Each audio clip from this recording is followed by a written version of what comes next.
నమస్కారం, నా పేరు రవితేజ వర్మ. Welcome to Sridhatri.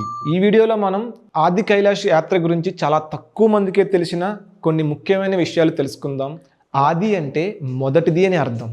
శంకరుడు భూమి మీద మొట్టమొదటిసారిగా కాలు పెట్టిన ప్రదేశమే ఆది కైలాష్ పర్వతం.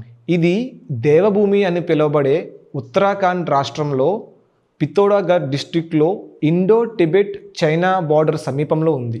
ఆది కైలాష్ ప్రాంగణంలోనే శివుడు ఎంతోమంది ఋషులకు దీక్షను ప్రసాదించాడని చరిత్ర చెబుతుంది. ఈ ప్రదేశంలో ఉండే ఎనర్జీస్ గురించి చెప్పాలి అంటే అది ఊహకి అందని వర్ణనాతీతమైన అనుభూతి. అది మాటల్లో చెప్పేది కాదు, ఎవరికి వారు అనుభవించి తెలుసుకోవాల్సిందే.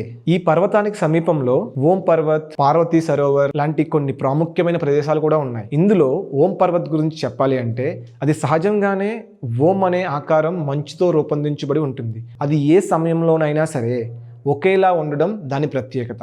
అలాగే అక్కడ ఉండే గాలి తరంగాల్లో కూడా ఓం అనే శబ్దాన్ని మనం అనుభూతి చెందవచ్చు. ఆది కైలాష్ కానీ ఓం పర్వత్ కానీ దర్శనం తర్వాత ఒక 15 నుంచి 20 నిమిషాలు అక్కడ ధ్యానం చేయగలిగితే ఆ ధ్యానం మనల్ని అంతర్ముఖుల్ని చేయగలదు.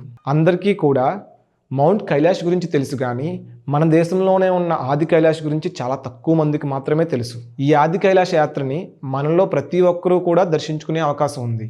మనలో ప్రతి ఒక్కరూ కూడా ఈ ఆది కైలాష్ యాత్రని ఎక్కువ కష్టం లేకుండా కొన్ని జాగ్రత్తలు తీసుకుని ప్రశాంతంగా విజయవంతంగా ఈ యాత్రని ముగించవచ్చు.